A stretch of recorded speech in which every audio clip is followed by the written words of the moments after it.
noticia del día.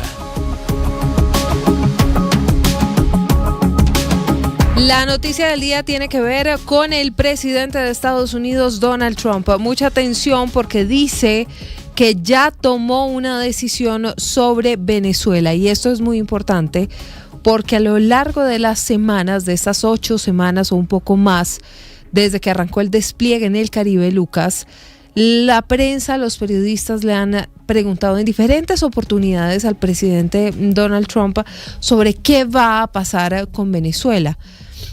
Y había dicho que estaba pensando, que todavía no tenía una decisión, que lo estaba meditando, pero ya hoy cambia radicalmente el discurso del presidente de los Estados Unidos, que dice que tiene una decisión tomada sobre lo que hará con Venezuela.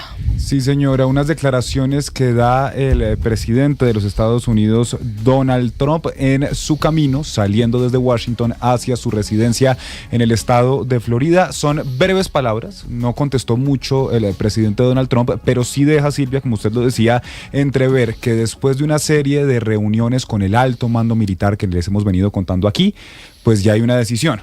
Lo que pasa es que dice, no puedo adelantarles cuál es esta decisión. Pues este fue el momento en el que le preguntan y la corta respuesta del presidente de los Estados Unidos. On Venezuela, sir, you've had a lot of meetings on Venezuela. I know you can't tell us what your next steps will be, but can you say, have you made up your mind on what you'd like to do for as far as action for Venezuela? I sort of made up my mind, yeah. You have. I mean, I can't tell you what it would be, but I sort of made up my mind.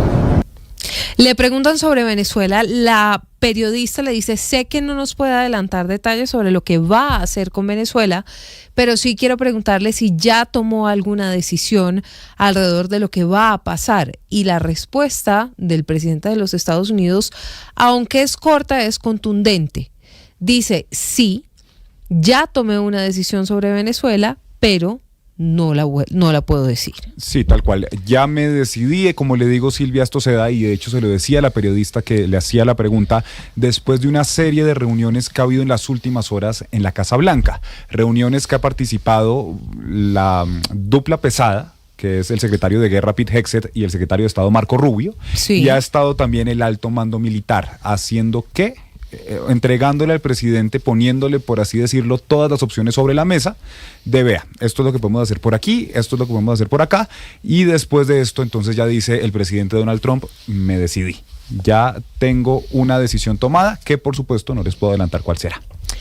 Pues el Washington Post también es noticia porque dice que Trump está sopesando los ataques en Venezuela mientras las fuerzas de Estados Unidos se preparan para una posible orden de ataque. Es que se hace cada vez más difícil, Lucas, pensar en un despliegue militar de esa magnitud como la que hay hoy en el Caribe, con el portaaviones más grande y poderoso, con más de 4.500 personas a bordo, hombres y mujeres del ejército de los Estados Unidos, para absolutamente nada. Esto se hace muy complejo de pensar. La verdad es que para muchos pues tiene que haber un sentido para tener tal despliegue, que no necesariamente son esas lanchas que han venido atacando y en las que han muerto más de 80 personas. Sí, artículo, Silvia, del Washington Post, que dice que el presidente Trump, como le he venido diciendo aquí, está pensándolo, está sopesando los posibles ataques en Venezuela, reuniones que se dieron en la Casa Blanca por segundo día consecutivo. Participaron, como le digo, el secretario de Defensa, el secretario de Guerra, Pete Hegseth, y el jefe del Estado Mayor Conjunto, el general Dan Kane, que regresaron a la Casa Blanca por segundo día consecutivo para estas deliberaciones, para estas reuniones sobre una posible acción militar en Venezuela. También participaron en esta reunión el vicepresidente J.D. Vance, el secretario de Estado Marco Rubio y el subjefe de gabinete Stephen Miller, es lo que le han dicho las fuentes al Washington Post. Ahora, dicen las fuentes también que todavía no está claro si el presidente Trump ha decidido llevar a cabo o no una escalada. Ya confirma el presidente Trump que hay una decisión. Ahora, ¿qué decisión y hacia decisión? dónde va la decisión Exacto. del presidente de los Estados Unidos? Esa es la pregunta del $1.000.000, porque no se tiene hasta el momento ningún detalle adicional. Hay una decisión. cuál es y hacia dónde va no se conoce, pero por ahora lo que dice el Washington Post también es que los pilotos de combate a bordo de ese USS Gerald R. Ford, ese portaaviones, han estado estudiando las áreas de defensa venezolanas. No saben si va a haber una orden o no para atacar. Y ya en minutos vamos a conversar con un embajador o un ex embajador de Estados Unidos en Venezuela, que sabe perfectamente cómo funciona el tema, porque estuvo allí casi que durante los dos periodos en los que Donald Trump, en el primer periodo en el que Donald Trump fue presidente de los Estados Unidos y otra parte del periodo con Joe Biden. Que no estuvo realmente en Venezuela, porque acuérdese usted que Nicolás Maduro expulsa a la delegación de los Estados Unidos, despachó desde una oficina aquí en Bogotá, pero es una persona que conoce muy bien ambos casos. Es decir, conoce cómo se maneja la administración Trump en Estados Unidos, porque estuvo en el primer periodo y estuvo allí en Caracas cuando expulsa Nicolás Maduro a toda la delegación de los Estados Unidos. Pues es James Story y ya lo vamos a saludar en unos minutos para hablar más a fondo sobre todo este tema. Tema que a lo largo de la semana se ha ido construyendo. Hemos hablado aquí, Lucas, de cómo esto es una especie de rompecabezas. Primero empezó una flotilla de no solamente embarcaciones, sino también con un submarino nuclear, y poco a poco todas las piezas se han ido juntando, con aviones F-35 en la isla de Puerto Rico, también ahora con un portaaviones, y todo esto además con un contexto, y es el anuncio que hace ayer el secretario de Guerra de los Estados Unidos, Pete Hegseth, que ya le pone nombre a esta operación. Y eso es muy importante porque ya hay una directiva desde la Casa Blanca sobre cómo se va a llamar este operativo que involucra a miles de hombres que están desplegados en aguas internacionales frente a la costa de Venezuela. Operación Silvia Lanza del Sur, y esto se complementa con este mismo artículo del Washington Post, donde dicen que una fuente, un funcionario de la administración que por supuesto no revela su identidad, le dice lo siguiente: Estados Unidos está muy al tanto de lo que sucede en Venezuela, de las conversaciones entre los seguidores de Maduro y los altos mandos de su régimen. Esto lo declara, como le digo, un funcionario de la administración Trump al Washington Post. Maduro está muy asustado y con razón. El presidente tiene opciones sobre la mesa que son muy perjudiciales para Maduro y su régimen ilegítimo. Consideramos que este régimen es ilegítimo y no beneficia para nada al hemisferio occidental. Pues es momento de hacer contacto con nuestra analista internacional, Teresita Aya, sobre qué es lo que significa que ya Estados Unidos le haya puesto nombre a esta operación, que está a cargo del Comando Sur de los Estados Unidos, el Southcom, que es el que se encarga de esta parte del hemisferio. 8 de la noche, 12 minutos. Teresita, buenas noches. Buenas noches. En el recap de hoy hablaremos de la operación Lanza del Sur. Y es que ya Estados Unidos le dio un nombre a la operación que está llevando a cabo en el Pacífico y sobre todo en el Caribe en contra del narcotráfico. Operación Lanza del Sur. Y este nombre viene a hacerle compañía a otros nombres de operaciones que han sido icónicas. Recordemos cuando en 1990-91 la guerra para liberar a Kuwait en el Golfo, Operación Tormenta del Desierto. Y cuando eran los aviones que atacaban en esa operación, Trueno Instantáneo. Nombres que han pasado a la historia militar de Estados Unidos.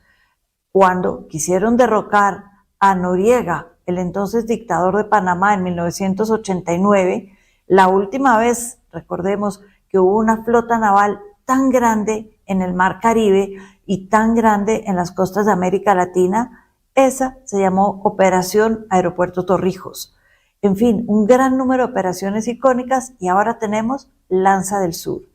El nombre, que coincide además con el bombardeo número 20 a embarcaciones que transportan droga a Estados Unidos, es el que va a conocerse ahora y es el último escaño, por decirlo de alguna manera, en varios momentos que ha tenido esta operación, que empezó hace varios meses, y no solo con los bombardeos a las lanchas. empezó cuando declararon a Maduro como un narcotraficante, líder de un cartel, y le pusieron una recompensa, $50 millones. Continúa con la declaratoria de terroristas al Tren de Aragua y el Cartel de los Soles. Viene luego las declaraciones al Congreso para ver si sí o si no se tenía que pedir permiso en caso de una agresión más fuerte, y el presidente Trump diciendo que no hay que pedir permiso. En fin, ha habido varios momentos que llevan a que finalmente la operación tenga un nombre y que coincide no solo con la operación número 20 en contra de las lanchas, sino con la llegada del Gerald Ford a las costas de Venezuela, al mar territorial, a la frontera de ese mar. Y es que es el portaaviones más grande que tiene Estados Unidos. Todo esto son pequeñas piedras, momentos que se van juntando y nos hacen pensar qué hay al final de todo esto. ¿Cuál es el gran objetivo? ¿Estamos hablando de un cambio de régimen en Venezuela? ¿Cuál es el verdadero objetivo de la operación Lanza del Sur?